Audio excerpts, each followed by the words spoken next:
Aulia. Pertama-tama saya akan menjelaskan tentang apa itu Simplicia.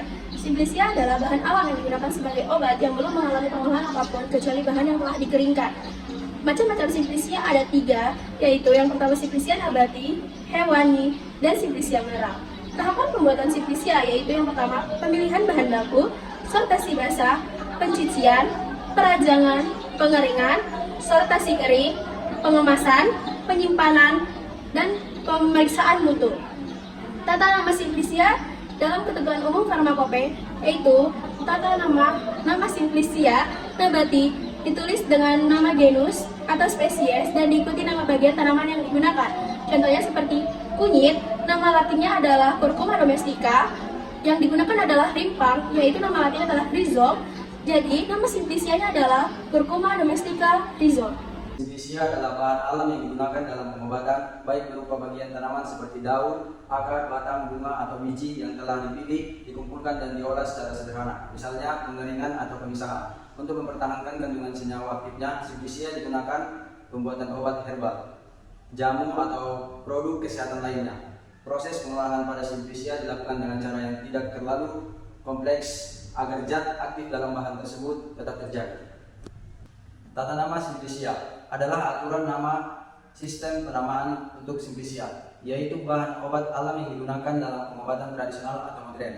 Simplicia berupa tanaman, bagian tanaman atau produk turunan tanaman yang belum mengalami proses pengolahan atau hanya melalui pengeringan.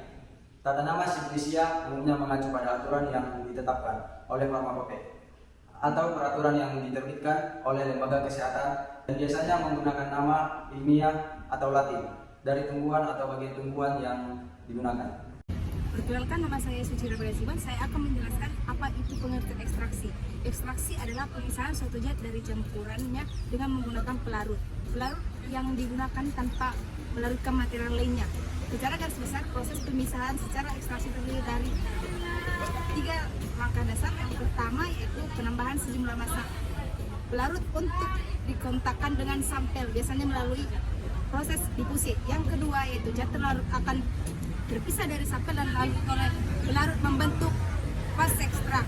Yang ketiga yaitu pemisahan fase ekstrak dengan sampel. Perkenalkan, nama saya Sarah Forgianto. Di sini saya akan menjelaskan materi tentang metabolisme sekunder dan primer. Metabolisme sekunder dan primer adalah suatu proses yang menghasilkan senyawa yang berbeda dan fungsi yang berbeda pula. Yang pertama ada metabolit sekunder. Metabolit sekunder adalah proses yang menghasilkan senyawa yang tidak berperan langsung dalam pertumbuhan, perkembangan, dan reproduksi organisme. Contohnya seperti terpenoid. Yang kedua ada metabolisme primer. Metabolisme primer ini adalah sebuah proses yang menghasilkan senyawa yang ikut berperan dalam pertumbuhan, perkembangan, dan reproduksi organisme. Contohnya seperti protein dan karbohidrat dan lain sebagainya. Metabolisme ini berperan aktif di dalam tubuh makhluk hidup. Saya Dian Permatasari. Di sini saya akan menjelaskan tentang isolasi dan fraksinasi. Dua kata ini memiliki jenis yang sama, tetapi saya akan memberikan pengertian yang berbeda. Yang pertama, isolasi. Isolasi adalah suatu usaha bagaimana kita memisahkan senyawa tercampur menjadi senyawa yang memiliki senyawa tunggal dan murni. Dan yang kedua ada fraksinasi. Fraksinasi adalah proses pemisahan atau pengelompokan dengan kandungan ekstrak kimia berdasarkan kepolarannya. Ada 4 tahap fraksinasi. Yang pertama, fraksinasi kering, fraksinasi basah, fraksinasi menggunakan solvent, dan yang terakhir ada fraksinasi dengan pengembunan. Baiklah, saya akan melanjutkan materi kami. Saya di sini Selvina Fiastim akan menjelaskan apa itu obat tradisional. Obat tradisional adalah obat atau bahan yang berasal dari alam, yaitu dari hewan, tumbuhan, mineral, dan zat nabati lainnya.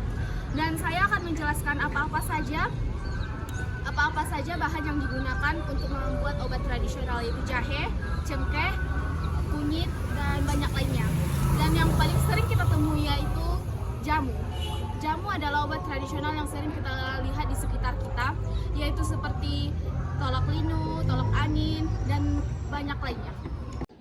Nama saya Rizky Aulia Ramadhani Utagalung, saya akan menjelaskan materi yang terakhir yaitu CPOTB atau cara pembuatan obat tradisional yang baik. CPOTB merupakan pedoman yang mencakup seluruh aspek produksi dan pengendalian mutu. Tujuan CPOTB yaitu yang pertama menjamin keamanan, mutu, dan manfaat produk yang dikonsumsi. Yang kedua, memastikan produk yang dihasilkan bernilai jual dan berdaya saing. Yang ketiga, membangun dan meningkatkan citra perusahaan